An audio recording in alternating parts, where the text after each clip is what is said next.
আরে দাদা, আপনি এখানে গরিবের এলাকায় কিভাবে পা রাখলেন? এই তো সামনের বাসায় একটু কাজে আসছি। তো বাড়ির সবাই ভালো আছে? এই তো আছে ভাইয়া। আসেন বসেন। তো এই বাড়ির মামা মামি সবাই ভালো আছে তো? এই তো আছে ভালো। তো এখন তো দুপুর হয়ে গেছে, তো চলেন বাড়িতে খাওয়া দাওয়া করে তারপর যাই আর কি। না এখন সময় কম, এখন যেতে পারবো না।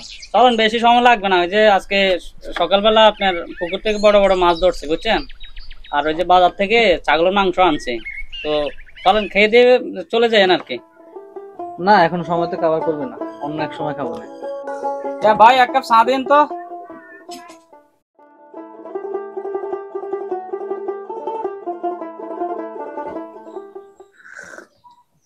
তো সময় করে মামা মামি করে আসতেন বলছেন আর কি, কারণ জানেন তো আপনার ওই যে আত্মীয় স্বজনের বাড়িতে আত্মীয় স্বজন যদি না আসা যাওয়া করে, আত্মীয় স্বজনের এটার মূল্য থাকে না আর কি।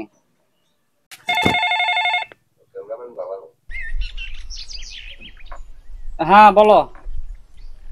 ওই যে মামতো ভাই আসছিল, তার সাথে কথাবার্তা বলতেছে বুঝছো, আর তারা ওই বাড়িতে যাইতে বলতেছি, সে নাকি যাবে না, সে নাকি একটু ব্যস্ত আছে এই আর কি।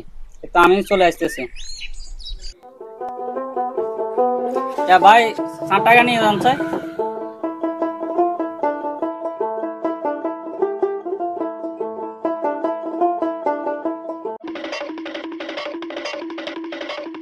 ভাই আত্মীয় আমার বাসায় নিয়ে মাছ মাংস দিয়ে ভাত খাওয়া হবে, কিন্তু এখানে এক কাপ চায়ের জন্য বললো না।